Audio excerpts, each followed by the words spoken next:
मस्तकाभिषेक मस्तकाभिषेक महामस्तकाभिषेक धरती से अंबर तक फैला पावन से मस्तकाभिषेक महामस्तकाभिषेक। पानी से किसी ने पूछा कि तुम्हारा रंग कैसा है? पानी ने यही उत्तर दिया, जैसी हमारी संगति वैसा हमारा रंग। हम में तो जो भी कलर मिला दिया जाए हम तो उस रूप दिखने लगती है। पानी कहता अगर हम में लाल कलर मिला दिया जाए तो हम लाल ही हो जाते हैं, पीला कलर मिला दिया जाए तो हम पीले दिखने लगते हैं, और भी तरह तरह के जैसे जैसे कलर हमें में मिलाए जाते हैं हम वैसे दिखने लगते हैं। इसी तरह ठीक इस मनुष्यों की स्थिति है। इस मनुष्य की जैसी संगति होती है, व्यक्ति जैसी संगति को धारण करता है वैसा व्यक्ति बन जाता है। अच्छा व्यक्ति अरब बगरों की संगति करता है तो वह अपने अच्छे गुणों को छोड़ के बुरों गुणों को धारण कर लेता है, और अगर कोई बुरा व्यक्ति है अच्छी की संगति करता है तो उन बुरे गुणों को छोड़ के अच्छा बन जाता है। ये सारी स्थितियाँ होती हैं। इसी तरह मनुष्यों की आज संगति किन साधनों से जुड़ रही है, किन व्यक्तियों से जुड़ रही है, और उन साधनों और व्यक्तियों से जुड़ने का परिणाम ये है कि व्यक्ति निरंतर का पतन हो रहा है। वर्तमान में तो उसका प्रतिफल नहीं मिल रहा है, पर आज जो संगति के कारण, बुरी चीज़ों में संगति कारण आगामी भाव में उस कर्म का जब उदय आएगा तब ज्ञात होगा कि यह किस संगति का परिणाम है। तो आज ऐसी ऐसी संगतियों से व्यक्ति जुड़ रहे हैं पर अपने को बुरा और पतन का कारण वह नहीं मान रहे हैं। ऐसी ऐसी आज संगति हो रही है। गुरुदेव से एक बार किसी ने कहा कि आचार्य महाराज आज तो प्रगति का युग है। आज जिस युग में हम जन्मे हैं उस युग में सारे साधन हमारे पास हैं। आज हमें कुछ करना ही नहीं, पानी भी भरने हमें कहीं नहीं जाना, पैदल भी आज हमें नहीं चलना, और मोबाइल आदि और भी तरह तरह के वॉशिंग मशीन आदि, कंप्यूटर, टीवी और तरह तरह के कितने साधन आज हैं भोगों के, जिन साधनों में हमें कुछ करना नहीं। हम जिस युग में जन्मे हैं इस युग में सारा साधन हमारे पास उपलब्ध है, बस हमें कुछ करना ही नहीं, बस बटन ऑन करना है, वस्तु उपलब्ध हो जाती। इसलिए आचार्य महाराज आज हम इस प्रगति के युग में जन्मे हैं। पर ये जो कुछ आचार्य महाराज से कहने वाले व्यक्ति थे वे ये नहीं समझते थे कि हम आचार्य महाराज से ये प्रश्न रखेंगे तो इसका उत्तर क्या मिलेगा। आचार्य महाराज कितने अपार बुद्धि और ज्ञान के धनी हैं वो नहीं समझते, तो आचार्य महाराज ने उनकी बात सुनकर यही उत्तर दिया कि तुम आज कह रहे हैं हम प्रगति के युग में जन्मे हैं, तो आचार्य महाराज कह रहे हैं आज तुम प्रगति के युग में नहीं, आज तुम दुर्गति के युग में जन्मे हो। जिन साधनों से आज तुम संगतियों से जुड़ रहे हो उसका परिणाम यही है कि उस प्रवृत्ति से तुम्हें खोटे पाप का बंध होगा, और वह खोटा पाप जब उदय में आएगा तो क्या है, दुर्गति में ही जाना है। उससे कोई सतगति मिलने वाली नहीं है, अच्छी गति मिलने वाली नहीं है, क्योंकि खोटे साधनों से खोटे परिणाम ही होंगे। क्योंकि कर्म सिद्धांत में आचार्य ने यही कहा कि जैसे हम जिन साधनों से वो व्यक्तियों से जुड़ते हैं वैसे हमारे भाव हो जाते हैं, हमारे कर्मों की उद्दीपना वैसी हो जाती है, कर्म का परिवर्तन वैसा हो जाता है। आप प्रभु के सामने आएंगे और प्रभु के जैसे ही आप दर्शन करेंगे और प्रभु के गुणों के बारे में उनके भूत के बारे में चिंतन करेंगे कि प्रभु भूत में कैसी थी, पर प्रभु वर्तमान में कैसे हैं, तो उनने क्या पुरुषार्थ किया ऐसा।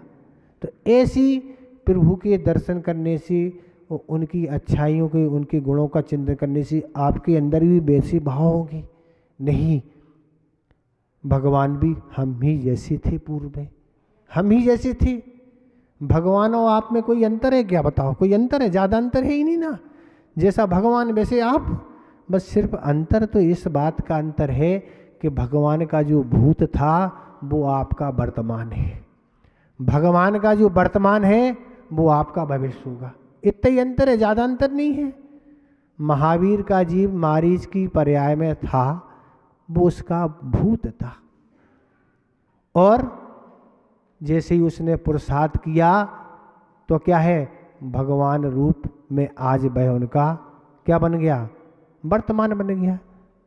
अब उन क्या बन गए, मारीच का जीव भूत की रूप में था, ऐसी हम आपका है कि भगवान का जो भूत था तो वो आज हमारा वर्तमान है, और भगवान का जो आज वर्तमान है वह हमारा भविष्य बन सकता है।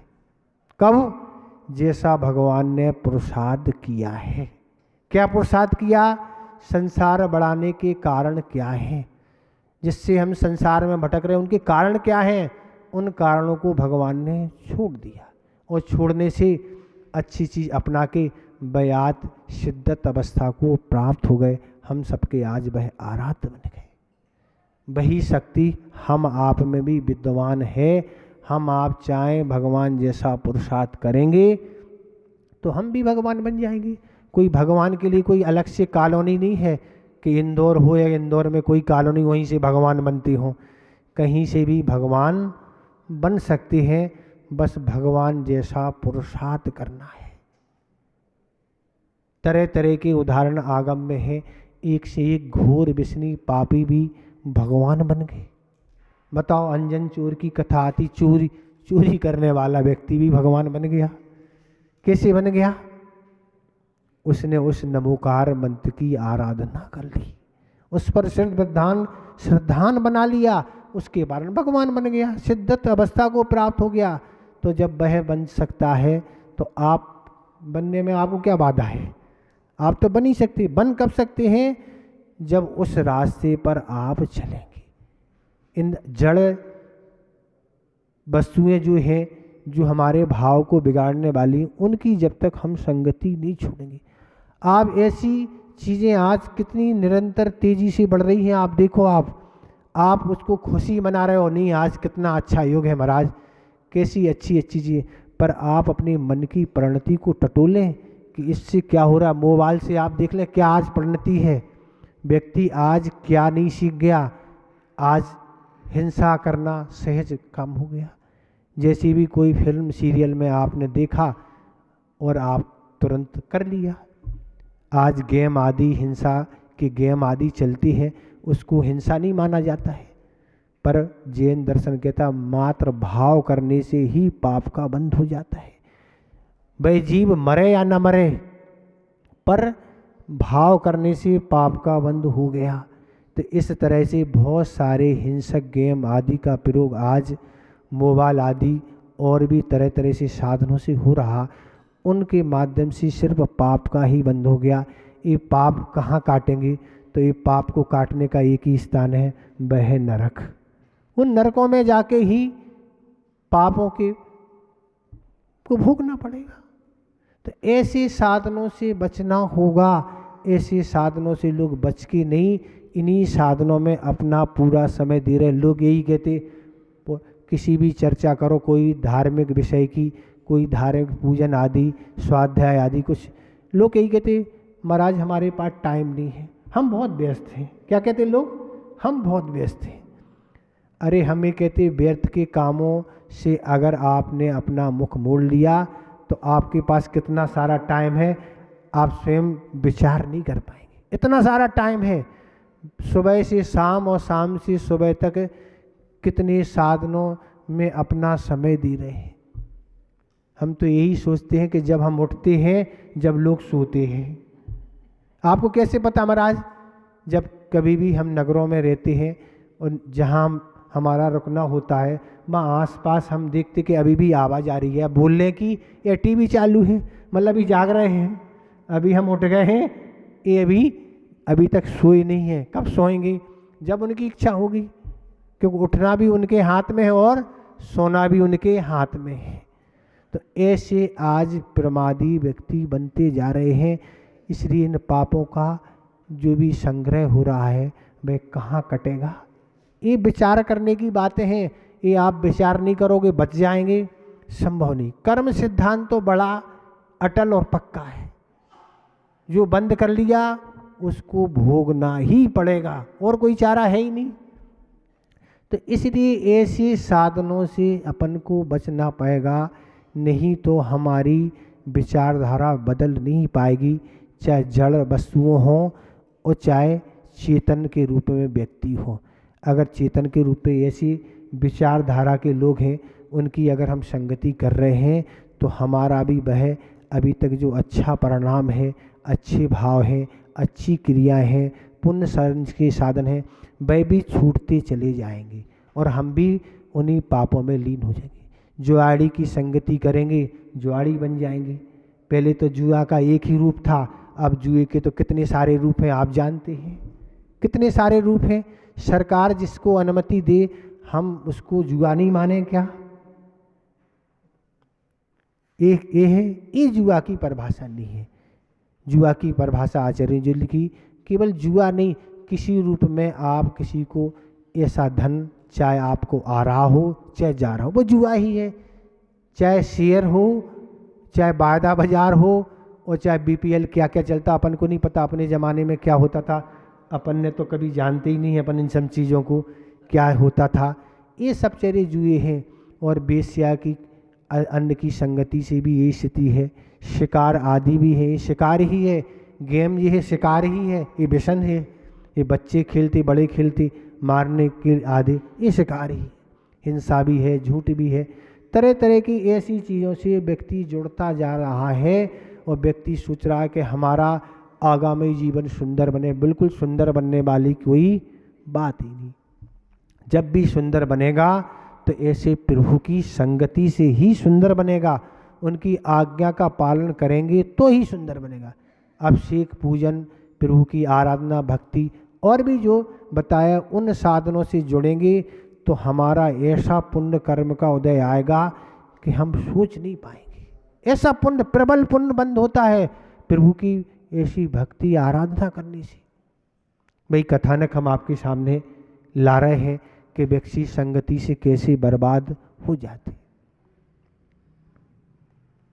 एक बहुत बड़ा परिवार था, सब कुछ धन वैभव कुछ था, सब कुछ था, पर कोई संतान उस परिवार में थी नहीं। ऐसा पाप कर्म का उदय था। वह माँ आज तक नहीं बन सकी थी। वह तरह तरह के जाके जैन दर्शन के अलावा जहाँ जो मिलता था उनकी वह पूजा आराधना करती थी, पर आज तक अभी तक संतान उपलब्ध नहीं हुई। और वह इस तरह से एक दिन वह जैन मंदिर दर्शन करने गई और वहाँ देखा कि एक रिद्धिधारी मुनिराज वहाँ विराजमान है। उनको दर्शन हुआ और दर्शन करने से ऐसा लगा कि हमारी जो समस्या है, हमारे यहाँ संतान उपलब्ध नहीं होती, शायद इनके सामने अपनी बात रखने से समाधान मिल जाएगा। और इस अपनी बात को उन रिद्धिधारी मुनिराज के समक्ष उसने रखा और मुनिराज ने यही कहा, आज तक तुम जिनकी पूरा आराधना कर रही हो, उस पूरा आराधना से तुम कभी भी तुम्हारे यहाँ संतान की उपलब्धि नहीं होगी। अगर तुम्हें संतान की उपलब्धि करना है, संतान चाहिए है, तो जो सच्चे देव शास्त्र गुरु हैं उनकी तुम आराधना प्रारंभ कर दो, एक तुम्हारा काम बहुत जल्दी हो जाएगा। बात सही थी। और उस माँ ने, जो माँ नहीं बन सकी थी, उसने सच्चे देव शास्त्र की आराधना प्रारंभ कर दी। उन्हीं की पूजा, उन्हीं की भक्ति, ऐसे सच्चे देव शिकार गुरु की। और उसके फलस्वरूप कुछ दिन ही नहीं हुए, उसके यहाँ एक पुत्र रत्न की प्राप्ति हो गई। जो काम वर्षों में नहीं हुआ वह काम कुछ दिन में ही हो गया। मैं बड़ी प्रसन्न थी कि हमारी यह कामना पूर्ण हुई और वह बालक धीरे धीरे बड़ा हो गया। वह भी अपार पुण्य लेके आया था और पुण्य के साथ उसके गुणों की निरंतर वृद्धि होती चली गई।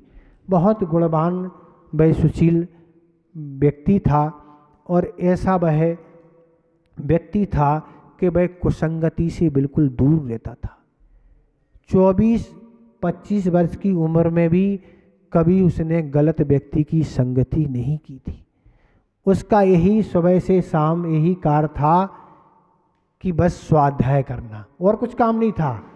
जिनमाड़ी का स्वाध्याय करना, उसी का चिंतन करना, उसी का मनन करना और उसी के अभ्यास में लगे रहना।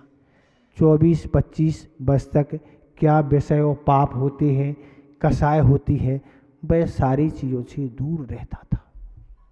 और इस तरह की स्थिति देखकर माँ बड़ी चिंतित थी कि बड़े पुण्य से एक ही संतान हुई, वह भी ऐसा बैरागी है कि उसको सारी सामग्री धन वैभव है घर में, पर उसको कोई मतलब ही नहीं। वह कुछ मतलब ही नहीं रखता था घर में क्या कैसा है, कुछ भी नहीं, बस भोजन करना और स्वाध्याय करना, ऐसी उसकी स्थिति थी। माँ बड़ी चिंतित थी। माँ को लगा कि हो ना हो एक ही संतान है, बैराग धारण करके ये नहीं कभी घर त्याग करके चला जाए।